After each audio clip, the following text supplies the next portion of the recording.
मित्रांनो, कधीही आनंदी राहा, त्यासाठी हे जाणून घ्या. गत आयुष्याचे पदर एकामागून एक उलगडण्यासाठीही थोडा वेळ काढला पाहिजे. विज्ञान तंत्रज्ञानाच्या युगात काळ वेगाने बदलत आहे. माणूस धावत आहे, परंतु खऱ्या अनुभवासाठी भूतकाळाची समुद्र मंथन केले पाहिजे. कारण घटनांमुळे जीवन बदलत असते. प्रत्येक बदलत्या काळात आपली भूमिकाही तशीच राहायला हवी. आपल्याकडे अवतार व्यवस्था याच कारणासाठी आहे. रामाने रणांगणावर काम केले, रावण वधासाठी ते लंकेला गेले. कृष्णाने रणनीतीवर काम केले, राम दशरथाच्या अंगणात अवतरले, तर कृष्ण नंदा घरी खेळले. एका युगाच्या अंतराने दोघांच्याही भूमिका बदलल्या होत्या. जरी दोन्ही विष्णूचेच अवतार होते.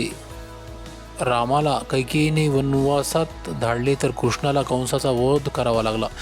दोन्ही काळात परिस्थिती बदलली होती. आपण माणसे 24 तासात 4 युगातूनही जात असतो. कालचक्र आपल्या भोवती फिरत असते. म्हणूनच आपले मनुष्य असणे परिपक्वतेने विचारात घ्या.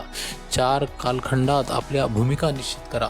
आयुष्यामध्ये जगण्यासाठी याचा फार मोठा उपयोग होतो. त्यामुळे नेहमी आनंदात राहिले पाहिजे आणि सकारात्मक विचार करून दृष्टिकोन जगला पाहिजे. आपल्या जीवनात सकारात्मक येण्यासाठी आपण अतिशय आनंदी असणे गरजेचे आहे. जर भूतकाळात गेलेल्या गोष्टी आपण विचारात घेतल्या, तर त्याप्रमाणेच आपल्याला भविष्यात काही होईल का याचा देखील विचार डोकावून जातो. त्यामुळे आपण कुठलाही विचार करताना आनंदाने तो स्वीकारावा. एखादा त्रास होत असल्यास त्यासाठी बोलावे आणि आपले जीवन आनंदाने जगावे.